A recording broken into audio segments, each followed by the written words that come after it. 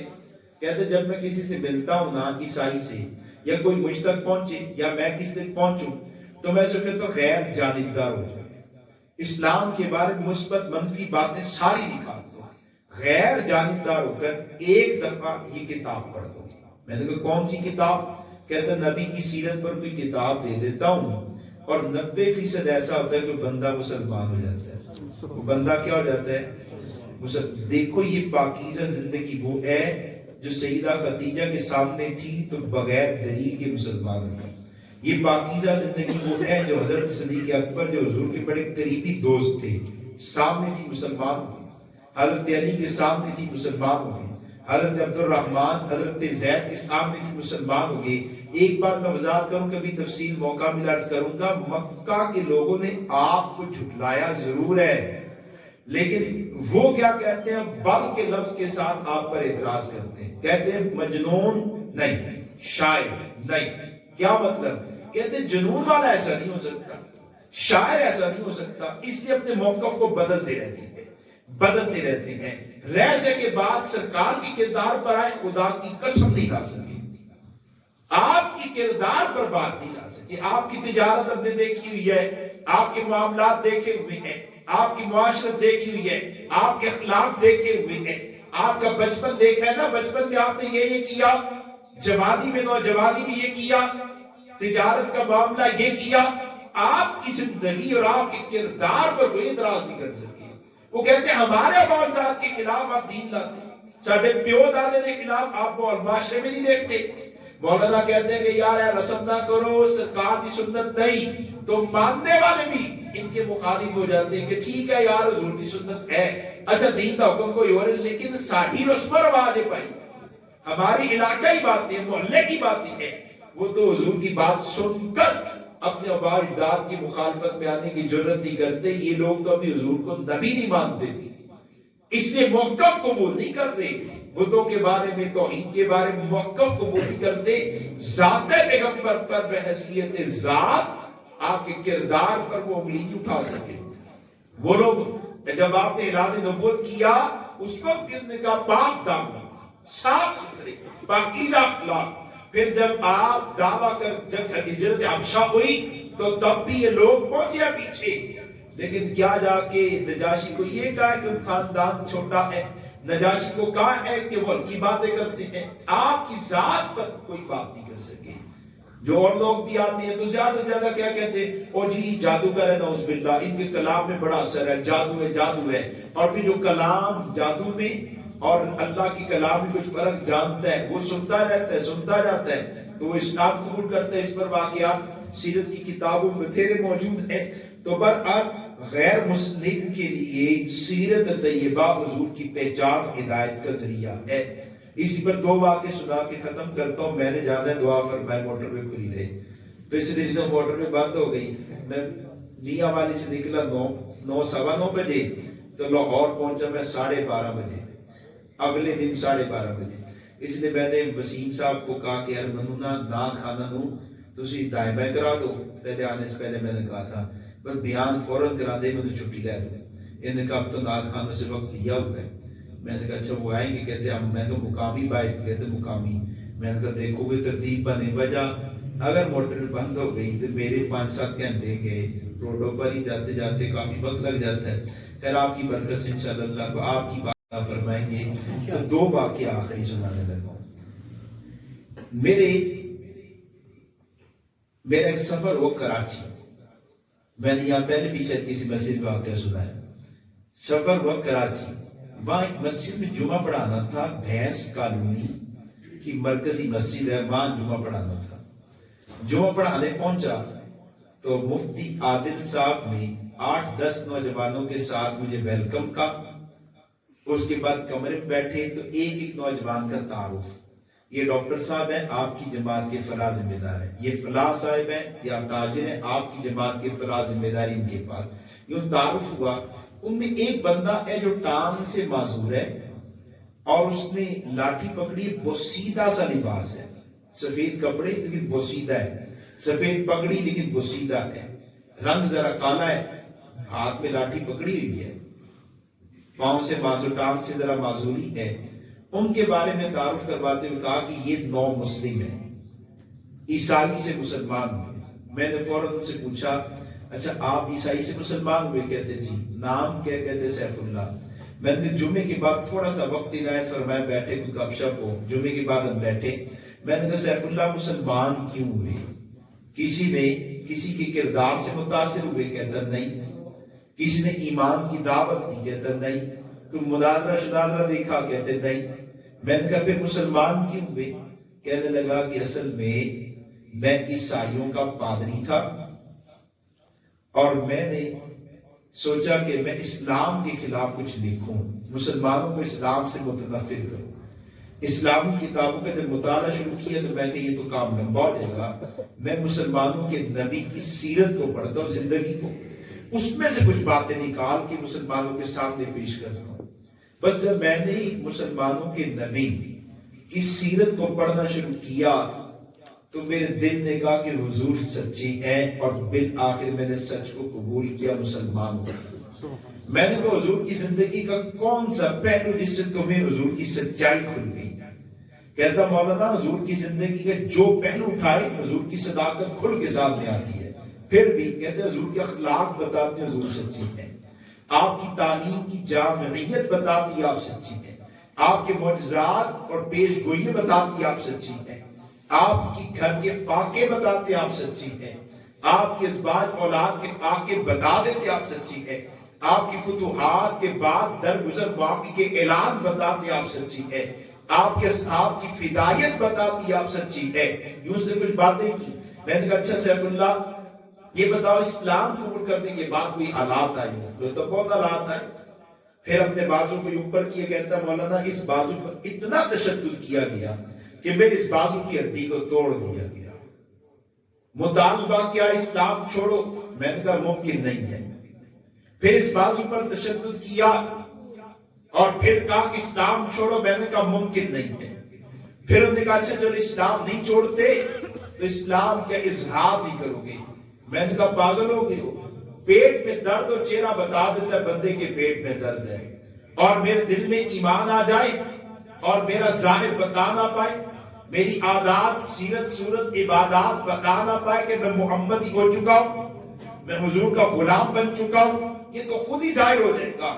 پھر انہوں نے اس پر تشدد کیا, اس بازو کی ہڈی توڑ دی. میں نہیں مانا. ان ظالموں نے ٹانگوں پر تشدد کیا, راڈوں کے ساتھ اتنا مارا کہ میری اس ٹانگ کی ہڈی توڑ دی. آج معذوری اس کی وجہ سے ہے, لیکن میں نہیں مانا. میں نے تعجب سے کہا پھر؟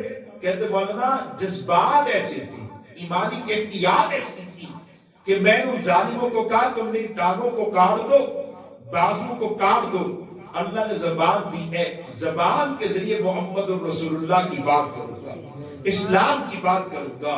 اور پھر مولانا یہ دیکھو میرے سامنے حضرت خدا کی قسم میرا اپنا واقعہ ہے، میرے سامنے زبان نکالی اور کہنے لگا یہ دیکھو پھر ان ظالموں نے میری زبان کو بھی کاٹ دیا، میری زبان کو کاٹا گیا، میں نہیں مانا، یہ زبان میں رکنا تو اسی وجہ سے ہے۔ میں نے کہا ممکن نہیں ہے، اسلام نہیں چھوڑا جا سکتا۔ پھر کہتا ہے یہ گردن پر چھری چلائے گی، شارت کاٹنے کی کوشش، میں پھر بھی نہیں مانا، میں نے اسلام نہیں چھوڑا جا سکتا۔ اللہ نے کرم کیا، وہاں سے نکلا، ہجرت کی، قلعہ دیدار سے گجرا والا، وہاں سے ہجرت کی پہنچا مانسیرا، وہاں پہ خطیب صاحب سعید الرحمان صاحب ان کے پاس رہا، قرآن پڑھا، کچھ عربی شربی سیکھی، وہیں پہ شادی ہوئی، اب کراچی رہتا ہوں۔ تو میں نے تعجب سے کہا سیف اللہ تم پر اتنا زیادہ تشدد ہوا، اتنا ظلم ہوا، تم نے یہ سارا تشدد ظلم کیسے برداشت کر دیا؟ تو مجھے تعجب سے دیکھتے ہوئے کہنے لگا مولانا میں حضرت بلال کو پڑھ کے آیا ہوں، میں نے حضرت بلال کے واقعات پڑھے ہیں، میں نے حضرت خباب کے واقعات پڑھے ہیں، میں نے سمیہ کا واقعہ پڑھا، عمارہ کا، میں نے حضرت عمار کا واقعہ پڑھا ہے، میں تو ان لوگوں کو پڑھ کر آیا ہوں، میں نے جس نبی کی زندگی کو پڑھا ان کے اندر تو اسلام پر استقامت ایسی کہ انہوں نے اہل مکہ کو کہا تھا کہ میری اس آگ پر سورج لا کے رکھو، اس آگ پر چاند لا کے رکھو، مذہب چھوڑنا تو ممکن نہیں ہے، میں تو تمہارے باطل عقائد کا رد بھی نہیں چھوڑوں گا۔ کہتے ان کے واقعات نے مجھے ایمان دیا، میں ڈٹا رہا۔ میں نے سوچا کہ یہ سیرت کا اثر ہوتا ہے، نبی کی زندگی کو پڑھنے کا سمجھنے کا اثر یہی ہوتا ہے۔ پھر میں نے کہا اچھا سیف اللہ کام کیا کرتے ہیں، کیا مطلب؟ میں تو کاروبار شاروبار، کہتا اپنا کام ہے۔ میں نے کہا یار اپنا کیڑا کام ہے، اپنا کیڑا کام ہے، اور یہ اپنا کام ہے۔ میں نے کہا بھی کیڑا کام ہے؟ اتنے میں مفتی عادل صاحب بولے کہ ہم نے اس کو ایک چھوٹی سی ریڑھی لے کے دی ہے، اس پر یہ سموسے پکوڑے بیچتا ہے۔ تو اس کا انداز تھا، مفتی صاحب کا نمبر میرے پاس ہے، مفتی عادل صاحب، انہوں نے کہا کہ ایک چھوٹی سی ریڑھی لے کے دی ہے، اس پر یہ سموسے پکوڑے بیچتا ہے۔ جیسی انہوں نے یہ کہا تو میرے ذہن میں فوراً اس کا پیش کیے گا تعارف آیا کہ میاں بیوی بچے امریکہ ہیں، ساتھ کا بیوی بچے امریکہ ہیں، بھائی وفاقی وزیر رہا ہے، باپ کے پاس زمین جائیداد بھی ہے، عیسائیوں کا پادری تھا، مشنری ٹائپ پادری تھا، مال پیسہ بھی تھا، اور اب اسلام کے بعد ایک ریڑھی پر سموسے پکوڑے بیچتا ہے۔ جیسے مفتی صاحب نے یہ بات کی میرے ذہن میں فوراً یہ آیا، لیکن میں نے وہ صاحب کو دیکھا کہ سیف اللہ کا چہرہ فوراً آسمان کی طرف، فوراً آسمان کی طرف، یوں اس نے ہاتھ جوڑ لیے اور پنجابی میں کہنے لگا سائی سوڑیا تو منو جدو ایمان دیتے تے منو اور کی چاہیے، تو منو ایمان دیتے تے منو اور کی چاہیے۔ پھر یوں ہی اللہ سے کوئی باتیں کی ہیں، آنکھوں میں اس کی نمی آ گئی، رو پڑا، پھر میری طرف متوجہ ہوا تو مجھے کہنے لگا مولانا اینا کو ٹیڈے رب نے کدی بھوکا نہیں سوایا، اینا کو ٹیڈے رب نے کدی بھوکا نہیں سوایا۔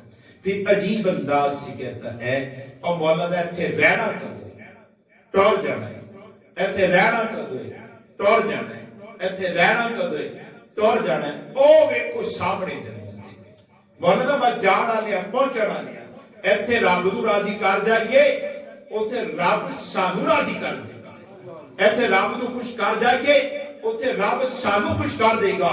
اللہ کی قسم کھا کے کہتا ہوں، اس کے جملے میری یاد رکھیں، اور میں اکثر کہتا ہوں یار ایتھے رہنا کدو ٹور جا رہے تھا، ایتھے رہنا کدو ٹور جا رہے تھا۔ جب کوئی خیالات آتی ہیں، کوئی پریشانی آتی ہے، لوگوں کی کوئی مخالفت ہو جائے، کوئی اپنوں کی مخالفت ہو جائے، کوئی بھی معاملہ ہو تو ایک ہی بات آتی ذہن میں، یار ایتھے رہنا کو دے ٹور جانے، ایتھے رہنا کو دے ٹور جانے۔ اور وہ مجھے کہہ رہا رہنا نہیں ٹور جانا، وہ دیکھو، اور اس انداز سے کہا کہ مجھے لگا کہ جیسی جنت کو دیکھ رہا ہے، اس کے سامنے جنت ہے۔ میں حیران پریشان اس کی ایمان، اس کی ایمانی کیفیات پر میں پریشان ہوں۔ پھر میں نے اسے کہا اچھا سیف اللہ یہ بتاؤ دعوت کا کام کرتے ہو؟ الحمدللہ۔ میں نے کہا مسلمانوں کو نماز روزی کی دعوت دیتے ہو؟ کہتا اللہ کے فضل سے دیتا ہوں۔ میں نے کہا سیف اللہ غیر مسلم کو ایمان کی دعوت دیتے ہو؟ کام سے معذور، رنگ کالا، غریب آدمی، ریڑھی پر سموسے پکوڑے بیچے گا تو کیا کما کے لے کے جائے گا؟ کہاں سے خرچے پورے کرے گا؟ اور پھر اس کو کہاں میں موقع ملے گا غیر مسلموں کے در بدر جائے اسلام کی دعوت دے؟ پھر اثر کون لے گا؟ یہ تو لنگڑا ہے، زبان میں لکنت ہے، غریب آدمی ہے۔ میں نے تکلفاً پوچھا سیف اللہ غیر مسلم کو ایمان کی دعوت دیتے ہو؟ جی دیتا ہوں۔ کبھی کوئی بندہ تیرے ہاتھ پر مسلمان ہوا؟ کہتا اللہ کے فضل سے میرے ہاتھ پر 27 خاندان مسلمان ہو چکے ہیں، 27 خاندان مسلمان ہو چکے ہیں۔ میں کب اکا رہ گیا، کچھ اور باتیں ہوئی۔ پھر مجھے کہتا اچھا مجھے اجازت دے۔ میں نے کہا بیٹھ گیا۔ کہتا نہیں مجھے اجازت دے۔ میں نے کہا تھوڑی سی اور باتیں کرو، آج مجھے بڑی ندامت محسوس ہو رہی ہے۔ کہتا کیوں؟ میں نے کہا یار میں حضرت علی کے خاندان سے ہوں لیکن ایمان ایسا نہیں ہے، کیفیت ایسی نہیں ہے۔ تیرا ایمان کتنا پختہ ہے، کوئی بشارت آئی ہو، کوئی خواب دیکھا ہو، کوئی اور واقعات ہو، میرا ایمان پڑے۔ مجھے کہتا ابھی تو مجھے جانے دیں، پھر ملیں گے۔ میں نے اس کا ہاتھ پکڑ لیا، میں نے کہا بیٹھو کچھ اور بات کرو۔ جب اصرار کیا تو مجھے کہنے لگے مولانا ابھی مجھے جانے دیں، کل میری بیٹی کی شادی ہے۔ میں نے کہا سیف اللہ کل تیری بیٹی کی شادی ہے تو اتنی دور سے میرے پاس آ گیا؟ یار میں کراچی آتا رہتا ہوں، پھر کبھی ملاقات ہو جاتی، پھر بیٹھ کے بات چیت ہو جاتی، ابھی تم اپنی بیٹی کی شادی منا لیتے، اپنی بیٹی کی خوشی منا لیتے، پھر ملاقات ہوتی۔ تو میں جواب میں کہنے لگا نہیں مولانا مجھے مفتی عادل نے ایسے عنوان پر دعوت دی کہ میں روک نہیں سکا۔ میں نے کہا کون سا عنوان؟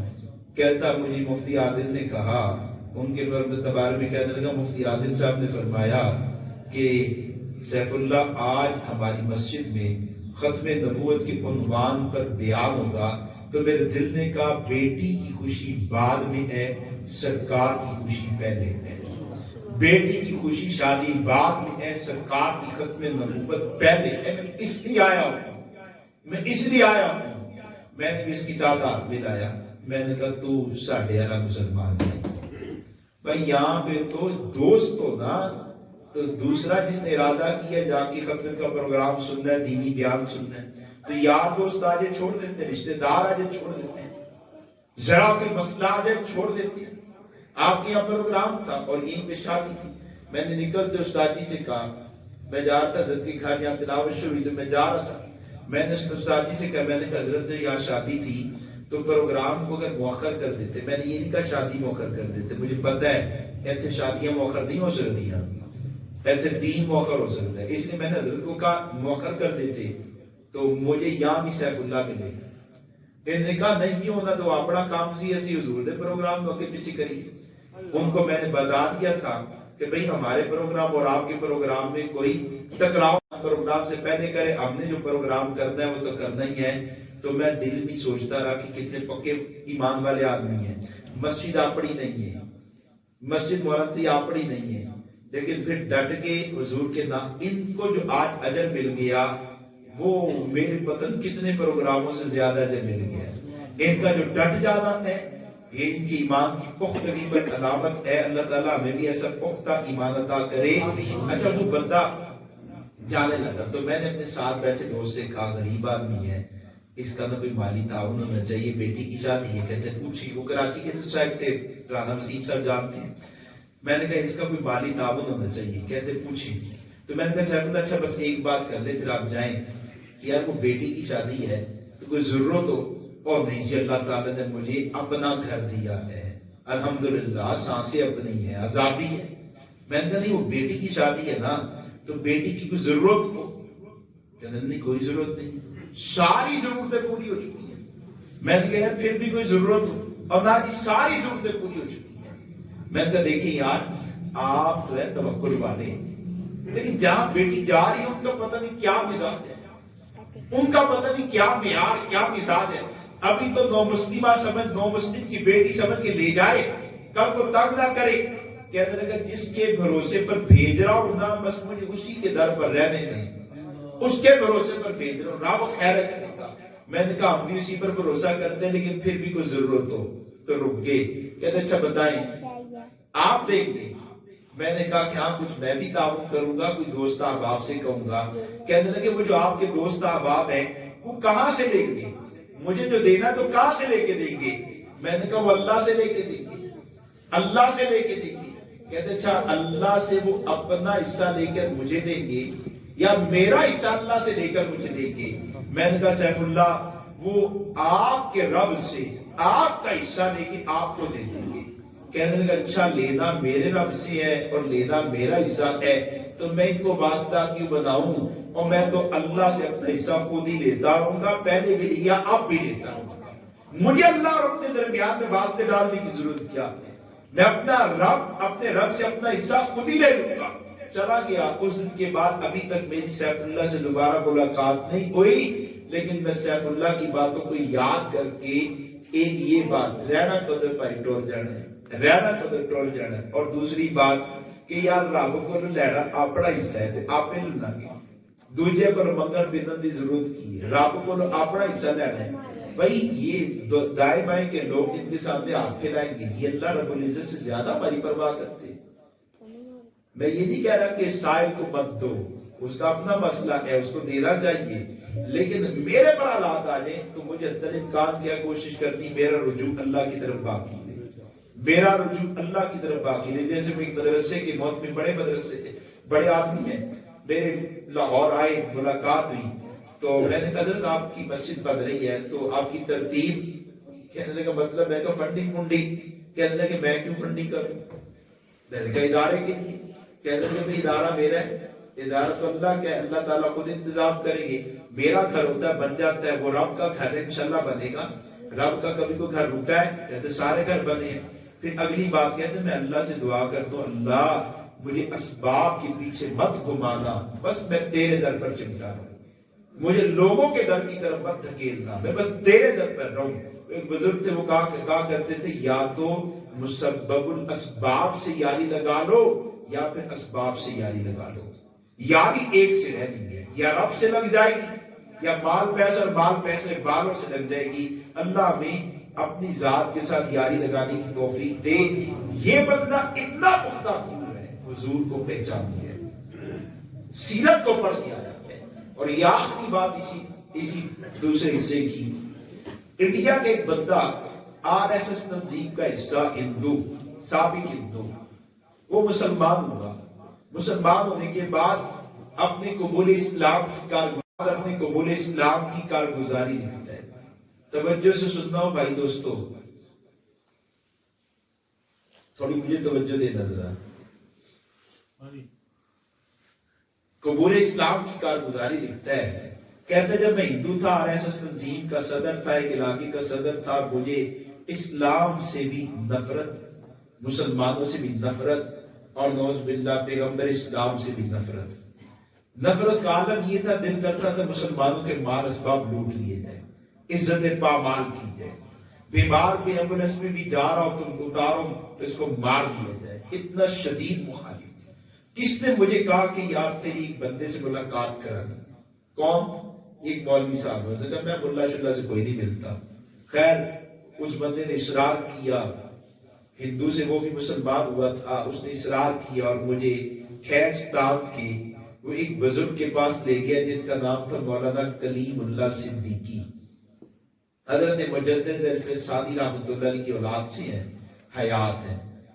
ان کے پاس لے گیا. وہ دعوت ایمان کا کام کرتے ہیں اور اللہ نے ان کے ذریعے 10 لاکھ ہندوؤں کو اسلام کی توفیق عطا کی.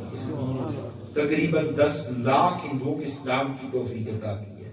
بڑے میٹھے پیارے آدمی ہیں، اپنے جد امجد مجدد الفسانی کے نقش قدم پر ہیں.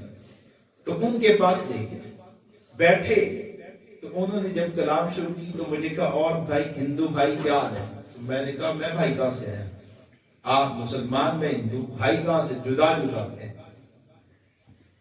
اچھا نام میرے ذہن سے نام نکلا لیکن پٹیل لفظ آتا ہے، اس نے نام بتا دیا. کہتے ہیں اچھا بھائی کوئی شکال کوئی سوال اسلام کے بارے میں؟ ہاں جی ہے. اسلام پر بھی، تمہارے کعبہ پر بھی، تمہارے کلمے پر بھی، تمہارے نبی پر بھی، قرآن پر بھی، تمہارے عقائد پر، اللہ پر، سب پر ہے. کرو بھائی. اس نے کہا اسلام پہ یہ اعتراض، کلمے پہ یہ، کعبے پہ یہ، جہاد پر یہ، فلاں پر یہ، فلاں پر یہ، چند اعتراضات اس نے پیش کیے. میں نے کہا دیکھو ان تمام اعتراضات سوالات کے جوابات میرے پاس موجود ہے، لیکن ابھی میں نہیں دوں گا. اس نے کہا اگر ہے تو دے، نہیں ابھی نہیں دوں گا، پہلے میرا ایک کام کرو۔ کون سا کام؟ مولانا اٹھے، پیچھے لائبریری سے الماری سے کتاب نکال کے اس کے سامنے رکھی کہ پٹیل بھائی ایک مرتبہ غیر جانبدار پر اس کتاب کو پڑھ دو۔ کہتا ہے میں نے انکرات کے ساتھ کتاب پکڑ لی، مجلس ختم ہوئی، میں چلا گیا اور گھر جا کے کتاب رکھ دی۔ پھر کچھ عرصے کے بعد، کچھ وقت کے بعد میں کسی ذہنی پریشانی میں مبتلا ہوا، تو میں نے سوچا کیا کروں، تو میں نے ایک کتاب اتار دی۔ آج کل تو لوگ پریشان ہو موبائل کھول لیتے ہیں، کیا کھول لیتے ہیں؟ جیسے میرے ساتھ ایک بندے نے کہا، نوجوان نے مجھے کہا کہ آپ مجھے بھی سفروں پہ لے کے جائیں، تو میں نے کہا چلو، سچا واقعہ حضرت کی، میں نے کہا چلو۔ اب وہ میرے ساتھ سفر پہ چلا تو اس کے دل میں ذرا نرمی آئی، آخرت کی یاد، اللہ کی یاد، گناہوں سے دوری، نیکی کی نزدیکی، راہ مولا کے اندر یہ سب باتیں حاصل ہوتی ہیں۔ ہم پنڈی کے ایک مدرسے میں ٹھہرے، میں کسی اور جگہ تھا، وہ صاحب کسی اور جگہ، اور صبح ہم نے واپسی کرنی تھی، وہ آخری رات تھی ہماری، تو صبح فجر سے پہلے وہ اور میرے دوست ادریس شاہ صاحب دونوں آگے، میں جہاں تھا انہوں نے مجھے بھی وصول کیا۔ اب چلے تو وہ جو پیچھے نوجوان بیٹھے تھے کہنے لگا مولانا میں ساری رات نہیں سویا۔ میں نے کہا کیوں؟ کہنے لگے مولانا بس نا آج رات مجھے ایسا لگا جیسے میں نے مر جانا ہے، اتنی شدت کے ساتھ خیال ہے کہ جیسے میری آخری رات ہے، مر جانا ہے۔ میں نے کہا انا للہ۔ پھر ٹائم پاس کیا، میں نے بڑی مشکل سے جاگتا رہا، خوف کی وجہ سے نیند نہیں آئی۔ میں نے کہا کیسے ٹائم پاس کیا؟ کہتے بس میں نے فیس بک کھول لی، اللہ کی قسم سچی بات ہے، فیس بک کھول لی، کبھی اس پیج پر کبھی اس پیج پر، پھر یوٹیوب پہ بیانات سننے بزرگوں کے شروع کر دیے، پھر کبھی ادھر کوئی، میں نے کہا اتنے لمبے بیانات، کہتے کوئی گیبے شیبے بھی کھیل لی۔ تو میں نے نا سنجیدگی سے کہا، میں نے کہا بھائی اگر بالفرض تجھے آج ہی موت آ جانی ہوتی ہے یار، ایک رات اللہ کو یاد نہیں کر سکتا، تیری روح اتنی کمزور ہو چکی ہے۔ عورت کو گھر کا سارا کام کر دیتی ہے لیکن نماز نہیں پڑھ پاتی، 20 مہمانوں کو سنبھال لے گی، مصلی پہ نہیں بیٹھ پائے گی، قرآن نہیں پڑھ پائے گی، ذکر نہیں کر پائے گی۔ جوان 6 گھنٹے کرکٹ کھیلائے گا لیکن 12 14 15 منٹ مسجد میں مصلی پہ نہیں کھڑا ہو پائے گا، 4 گھنٹے یاروں دوستوں کے ساتھ لگ گئے لیکن خدا کے سامنے نہیں۔ جسم مضبوط ہے ابھی بھی لیکن روح مردہ ہو چکی ہے، روح مر چکی ہے، روحانیت ختم ہو چکی ہے۔ تو میں نے کہا اگر موت آتی پھر کیا کرتے؟ تو آگے نیا لطیفہ چھوڑا، کہنے لگا نہیں نہیں میں تہجد وقت ختم ہوں تو آدھا کو گھنٹہ پہلے نا توبہ طائب ہو گیا۔ میں کہ اللہ سارے گناہ معاف کر دے، اللہ سارے گناہ معاف کر دے۔ میں 2 رکعت پڑھے توبہ دے، پھر تہجد پڑھیے، ہوں میں تہاڈے کول آیا۔ انا للہ کے علاوہ آپ کیا کہیں گے؟ آج کا جوان اتنا گر چکا ہے، آج کا جوان اتنا گر چکا ہے، اتنا کمزور ہو چکا ہے، موبائل کا اتنا عادی ہو چکا ہے۔ لیکن پٹیل صاحب کہتے ہیں میں نے اپنی لائبریری دیکھی تو میری نگاہ اسی کتاب پہ پڑھی، میں نے کتاب اتاری اور اس کو آپ کو پڑھنا شروع کیا۔ توجہ کیجیے گا، کتاب کو پڑھنا شروع کیا، جیسے جیسے صفحات پڑھتا گیا ویسے ویسے حضور کی محبت میرے دل میں آتی گئی۔ یہاں کتاب مکمل ہوئی اور وہاں حضور نبی علیہ السلام مجھے کل کائنات میں سب سے زیادہ عزیز ہو چکے تھے، ان کی محبت سب سے زیادہ میرے دل میں آ چکی تھی، لیکن میں مسلمان نہیں ہوا۔ پھر میری ملاقات مولانا کریم اللہ صاحب سے بھی، میں پہنچا، مولانا نے کہا بھائی ہندو بھائی کتاب پڑھنی تھی آج، بھائی کا نام، اس نے مزہ دیا مجھے، آج مجھے پیارا لگا۔ میں نے کہا جی مولانا پڑھ دی تھی، پھر کیا ہوا؟ کہتے سچ بتاؤں؟ ہاں سچ بتاؤ۔ کہتے مجھے محمد سے محبت ہو چکی ہے اور بہت محبت ہو چکی ہے۔ اچھا بھائی سچا بھی مانتے ہو؟ اس نے کہا ہاں سچا مانتا تو محبت ہوئی ہے، ایمان بھی لائے ان پہ؟ کہتا نہیں ایمان نہیں لایا، سچے ہیں ان سے محبت بھی ہے لیکن انہیں مانتا نہیں ہوں۔ کیوں؟ اس نے کہا کہ میرا مسئلہ ہے میری بیوی بچے جدا ہو جائیں گے، رشتہ دار چھوٹ جائیں گے، تنظیم والے تحریک والے کیا کہیں گے، مخالفت ہوگی، اکیلا رہ جاؤں گا۔ آگے سے مولانا نے کہا دیکھو جس کو تم نے سچا مانا انہوں نے خبر دی ہے کہ تمہیں اکیلا رہ جانا ہے، بس اکیلے ہونے والے کو قبر میں اکیلے، موت کے بعد اکیلے ہونے والے، وہ سچے نے بتایا ہے ابھی ہمت کرو، ابھی اکیلے پن کو برداشت کر لو. اور یہاں اکیلا پن نہیں، اور لوگ مل جاتے ہیں، بھی بچے بھی خدا کرے گا آ جائیں گے. کہتے تھوڑے سے چند جملے کی ہمت کرو، اکیلے رہنا ہے، لوگوں کی ہدایت کا ذریعہ بن جاؤ گے. بس ان چند جملے کے تو میں نے کہا اچھا بتاؤ کیا کروں. تو مولانا نے کہا پڑھو لا الہ الا اللہ محمد رسول اللہ، اور پٹیل نے پڑھا اور مسلمان ہو گیا. اور پھر لکھتے ہیں وہ کتاب کون سی تھی؟ کہتے ہیں اس کتاب کا نام تھا اسوہ رسول اکرم صلی اللہ علیہ وسلم. یہ کن کی کتاب ہے؟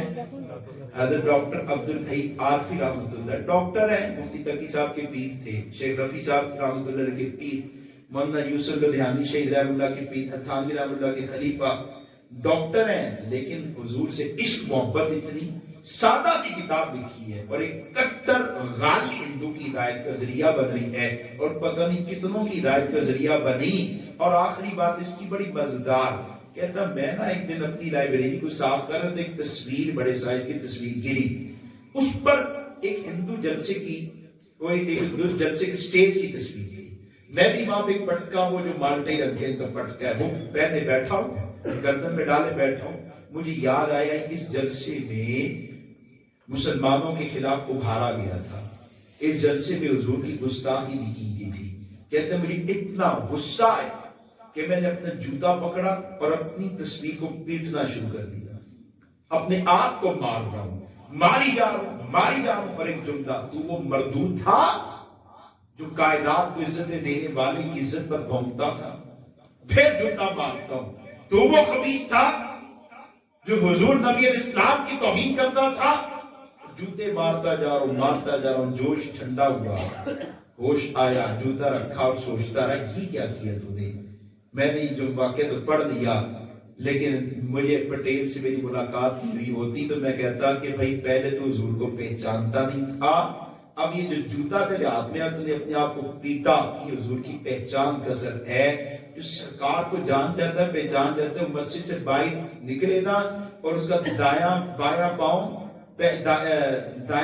پہلے باہر چلا جائے، دایاں پاؤں پہلے باہر چلا جائے تو اپنے آپ کو کوستا ہے یار یہ کیا کیا تو نے حضور کی سنت کے خلاف عمل کیا، یہ کیا کیا حضور کی سنت کے خلاف. جب حضور سے تعلق بڑھ جاتا ہے، سرکار کی پہچان ہو جاتی ہے، تو پھر چھوٹی چھوٹی بات پر بھی اپنے آپ کو غصہ آتا ہے. بیٹا ماں کے ساتھ صحیح تعلق رکھتا ہے اور پھر ماں کی نافرمانی کرے تو اپنے آپ کو کوستا رہتا ہے یار تو نابالغ گال نہیں بنی، ماں نے نافرمانی کی تھی. ماں کو کوئی گالی دے، توہین کرے، پھر اپنے آپ کو کوستا ہے یار تو ماں کا دفاع نہیں کر سکیا، تو پیو کا دفاع نہیں کر سکیا. ماں اور باپ کے ساتھ وہ تعلق ہو ہی نہیں سکتا جو امتی کو نبی کے ساتھ ہو جاتا ہے، ہوتا پہچان کے بعد ہے. میری آپ سے آج کی نشست میں یہی درخواست ہے، سرکار کو پہچان لیجیے، نبی کی عظمتوں کو پہچان لیجیے. یہاں سے یہ پکی نیت کر کے جائیں کہ ہم نے اب موت تک سرکار امام الانبیاء صلی اللہ علیہ وسلم کی سیرت، آپ کے کمالات، آپ کی زندگی اور مختلف پہلوؤں کا مطالعہ کرنا ہے. کریں گے انشاءاللہ، کریں گے. آپ کی میری زندگی ختم ہو جائے گی، لیکن سیرت اتنی وسیع ہے، اتنی وسیع ہے کہ اس کے ابواب آپ پر مکمل نہیں ہوں گے، کھلتے چلے جائیں گے. اس کے موتی آپ کے سامنے آتے رہیں گے. رب پر اعتماد بڑھتا جائے گا، ایمان بڑھتا رہ جائے گا، اور حضور نبی اسلام سے تعلق بڑھتا جائے گا. جیسے بیوی سے تعلق بڑھتا ہے، ماں سے بڑھتا ہے، باپ سے ہوتی ہے نسبت، بیوی کو شوہر سے، شوہر کو بیوی سے، اولاد کو والدین سے، والدین کے اولاد سے نسبتیں ہوتی ہیں نا. پیر کو مرید سے، شاگرد کو اپنے استاد سے، استاد کو شاگرد، کی باہمی نسبتیں ہوتی ہیں. یہ استاد اور شاگرد کی نسبت بڑی مضبوط ہوتی ہے جب اطاعت فرما برداری استاد اور شاگرد کا ادا کرے، شاگرد اور استاد کا. اسی طرح والدین اولاد کے ساتھ صحیح تعلق رکھیں، اولاد والدین کے ساتھ یہ نسبت بھی بڑھتی ہے، مضبوط ہوتی ہے اور مضبوط ہو جاتی ہے. تو امتی کی ایک نسبت سرکار کے ساتھ ہے جو ساری نسبتوں پر بھاری ہے، یہ نسبت بھی مضبوط ہو جاتی ہے، یہ نسبت بھی بڑھتی جاتی ہے. جب امتی محبوب کو پہچانتا ہے، وہ تو اپنے سارے حقوق ادا کر کے اب امتی کو نبی کے حقوق ادا کرنے ہیں. یہ موضوع بھی کبھی عرض کروں گا کہ امتی کے ذمے نبی کے کون کون سے حقوق ہیں اور حقوق کیسے ادا ہو سکتی ہے. اللہ کریم ہمیں نبی علیہ السلام کی ذات کو پہچاننے